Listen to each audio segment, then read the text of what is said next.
Ever feel like those MBA programs are shrouded in mystery? Like some exclusive club with a secret handshake. Right. But what if you could unlock those business secrets without the hefty price tag? Well, today we're diving into the core concepts of an MBA education using the 10-Day MBA by Silbiger as our guide. It's like a crash course in business fundamentals. Exactly. Silbiger argues that some elite MBA programs thrive on making things seem overly complicated. Yeah, like their real secret is keeping it a secret. And that's what's refreshing about Silbiger's approach. He cuts through the jargon. Gives you a framework, a new vocabulary to decode those business challenges. So you can start thinking like an MBA, ready to dive in. Let's do it. Okay, so you're launching a new product. Where do you even begin? Well, it might seem counterintuitive, but Silbiger says any successful plan starts with consumer analysis. The customer. Exactly. It's about really understanding their needs, desires. Finding your customer. Right. But it's more than just that. It's about segmenting the market, finding those groups with shared needs. Okay, so like detective work, you're uncovering hidden clues about your ideal customer. Precisely. And Silbiger uses a great example to illustrate this. Xerox. Ah, yes, Xerox in the 1970s. They completely overlooked the needs of small businesses. Blinded by those big, expensive copiers. Laser focused on those Fortune 500 companies. While smaller, more agile companies saw an opening. Like Canon, Sharp, Ricoh. They swooped in with those smaller, more affordable copiers. Perfect for those overlooked small businesses. And it was a game changer. It wasn't just a missed opportunity for Xerox, it was a total power shift. Those smaller companies gained a foothold. Established a loyal customer base. And eventually challenged Xerox in the larger market, too. It's a cautionary tale. Absolutely. About understanding your customer. And adapting to their needs. Because ignoring a specific consumer group, no matter how small they seem, can have major consequences down the line. Okay, so you've identified your target. How do you reach them? Well, now Silbiger dives into the product life cycle. Okay, the product life cycle. He breaks it down into 4 stages. 4 stages. It's fascinating how a product evolves. Kind of like its own life story. Exactly. It starts with the introduction, creating buzz, educating those early adopters. Ones who camp out for the latest iPhone. Exactly. Remember those child-proof caps? Oh, yeah. That's a great example of a product in its early stage. Back then, it was a novel idea. Products with those caps, they stood out. A clear differentiator. But just like anything new, the novelty fades. Right, as the product moves into the growth stage. More competitors emerge. It becomes less about novelty. And more about meeting the needs of a wider audience. The child-proof caps, they became the industry standard. An expected feature, not a selling point. And that's how it evolves through the cycle. From introduction to growth, where sales increase rapidly. Competition heats up. Then maturity, where sales start to level off. And finally, decline. Sales decrease, profits shrink. And just like you wouldn't market a brand new product the same way as one that's been around for years. Exactly. Each of these stages demands a different marketing approach. Now, just as important as how a product is marketed is how it's delivered to the customer. Distribution channels. The unsung heroes of the business world. Often overlooked. Silbiger highlights how these channels shape consumer perception. Okay, interesting. He uses the example of a designer choosing between exclusive and selective distribution. So where you sell something is just as important as what you're selling. In many ways, yes. Think about it. You see a designer dress in Neiman Marcus. You associate it with a certain level of quality, prestige. But that same dress sold at a discount department store, it just doesn't have the same allure. That makes sense. The choice of distribution channel sends a message. About the product itself, its brand, style, even its perceived value. So that decision needs to be strategic. Absolutely, part of the overall marketing strategy. Now, we've talked about understanding the customer, marketing, distribution.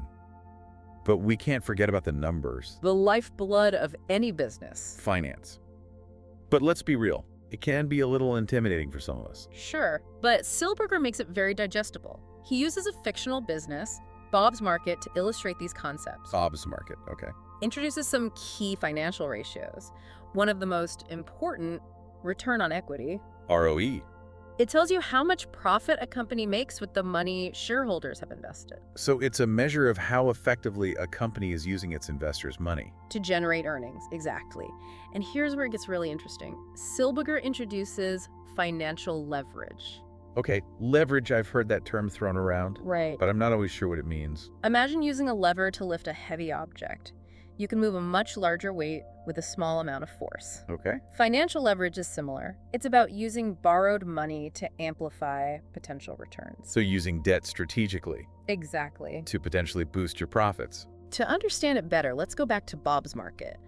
Imagine, instead of relying solely on the money invested by Bob and his father, They decide to take out a loan. they bring in some outside capital. Okay. Let's say Bob uses that borrowed money to expand his store, bring in more products, maybe hire more staff. Now, if those actions lead to a significant increase in profit, Their return on equity skyrockets. they've amplified their returns by using borrowed money. They've leveraged their resources. You got it. But here's the catch. Leverage is a double-edged sword. Of course, there's always a catch. While it can magnify gains, it can also magnify losses. Right, if things don't go as planned. If Bob's market doesn't see that increase in profits, those debt payments are still due. That's a risk a lot of businesses face. That's the risk associated with leverage, So leverage, it's a powerful tool. but not without its risks. Finding that sweet spot, Using debt strategically, but not over-leveraging. a delicate balance. Like walking a tightrope. Exactly. And that's what I love about these deep dives. Taking these complex business concepts and making them relatable. Exactly. And we've only just scratched the surface. That's right. We've navigated marketing, distribution. Even dipped our toes into the world of finance. But business is more than just numbers on a spreadsheet. There's a human side to it as well. Which brings us to organizational behavior. Absolutely. And Silbiger tackles this with his OB problem-solving model. Because every business faces problems, right? It's inevitable. The question is, how do you solve them effectively? And Silbiger says the first step is identifying the root cause. Don't just put a Band-Aid on the symptoms. Get to the heart of the matter. Precisely. He introduces this useful tool. A tool? Yeah, it's called a causal chain. Okay, a causal chain. Helps you map out all the interconnected factors contributing to a problem. So you're like a detective, Following the clues. tracing the problem back to its source. Exactly. Okay, so once you've identified the root cause, what then? Analysis. Why does this problem exist? What internal or external factors are at play? Asking those tough questions. Okay, and Then action planning. taking that analysis, And creating a roadmap for change. making it happen. And Silbiger, he really emphasizes making those action plans specific, Measurable. time-bound. He even throws in some classic MBA buzzwords. I love the buzzwords. Right. Makes you sound like a pro. Exactly, like action levers. Okay, action levers. I've heard that one. He explains it really well. They're simply the tools you use to drive change in an organization. Okay. Things like reward systems, Oh, right. communication channels, Okay. Yeah. or even the way work is structured. Interesting. It's about understanding what motivates people. Creating that environment where they can thrive. Exactly. And speaking of motivation, Silbiger, he doesn't shy away from the trickier aspects of organizational behavior. Oh, like what? Office politics. Ugh. Everyone's favorite. Right. And of course, bad bosses. The stuff nobody wants to talk about, but everyone deals with. He dives into different leadership styles. Oh, interesting. Like what? From those micromanagers. Oh, I've had a few of those. To the ones who take a more hands-off approach. So it's like a spectrum. Of control versus empowerment. Finding that balance. Exactly. It reminds me of that saying, give a man a fish, you feed him for a day. Teach a man a fish, you feed him for a lifetime. I love that. It's the difference between just directing employees. And empowering them. Exactly. And the best leaders, they know when to give instructions. And when to give their team autonomy. There's no one-size-fits-all approach. Absolutely not. It's about knowing your strengths as a leader The capabilities of your team. and the demands of the situation, Finding that sweet spot between guidance and autonomy. where your team can truly thrive. Okay, so we've talked about the internal workings of a company, but what about the bigger picture? Ah, yes. Silbiger talks about the importance of industry analysis. Understanding the competitive landscape. Because every business, it's like an organism in an ecosystem. It has to adapt to survive. Exactly. You have to know the other players. The rules of the game. Otherwise, you risk getting blindsided. So how do we make sense of all those competitors? Well, Silbiger, he outlines 4 basic market structures. Okay, 4?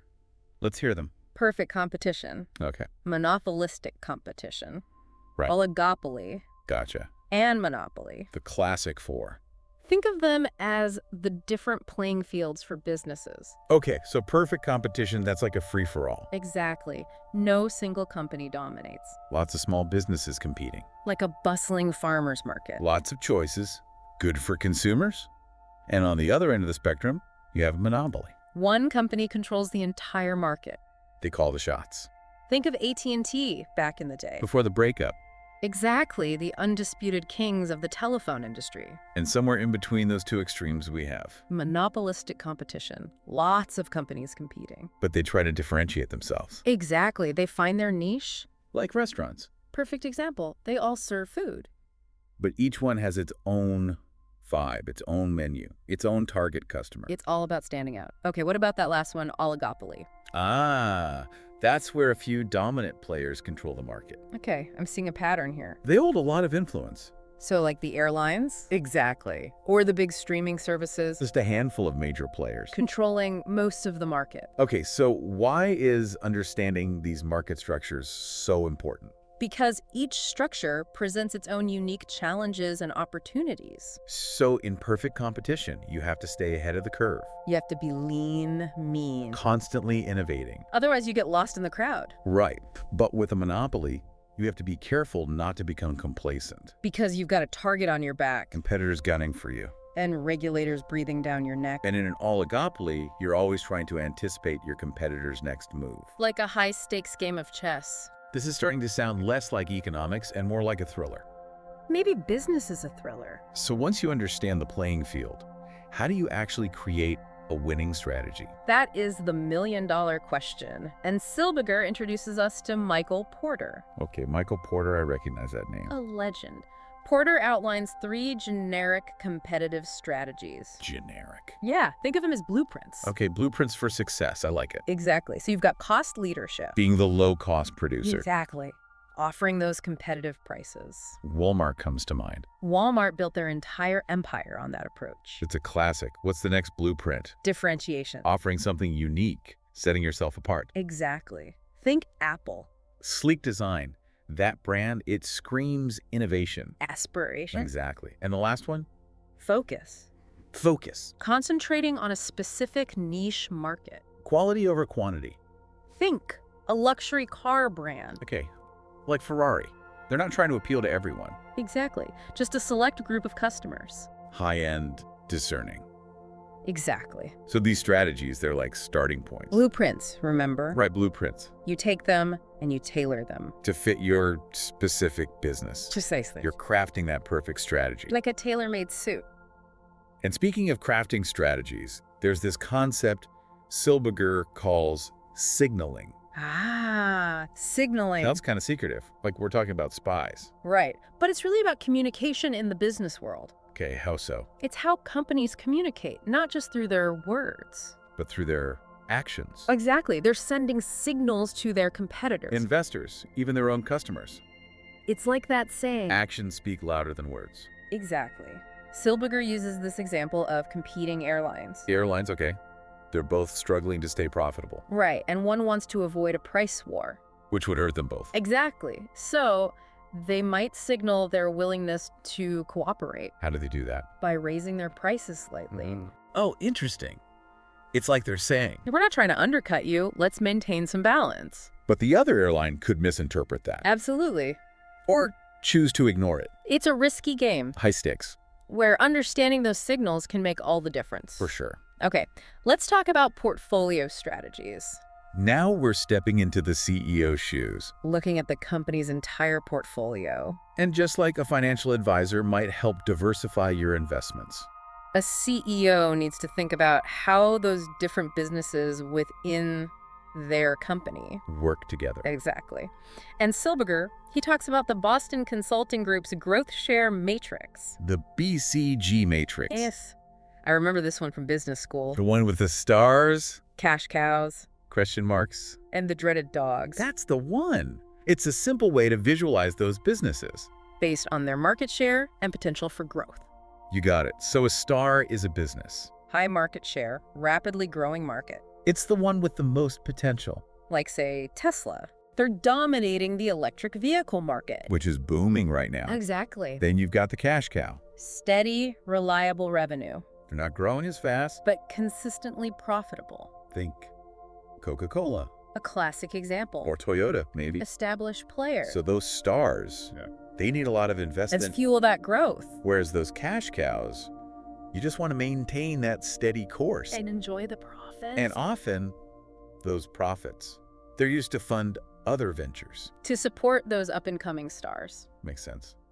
What about the question marks? Those are the intriguing ones. Low market share, but in a growing market. They could be the next big thing. Or they could fizzle out. It's a gamble. High risk, high reward. Exactly. And lastly, the dogs. The ones that keep CEOs up at night. Low market share in a market that's not growing. Not exactly a recipe for success. So what do? Well, it's not always about cutting your losses. Sometimes you can turn it around. Maybe some restructuring, a new niche market. So you got to keep evaluating. Just like in chess. Always thinking a few moves ahead. Eh. And speaking of a global chessboard, Silbiger talks about globalization.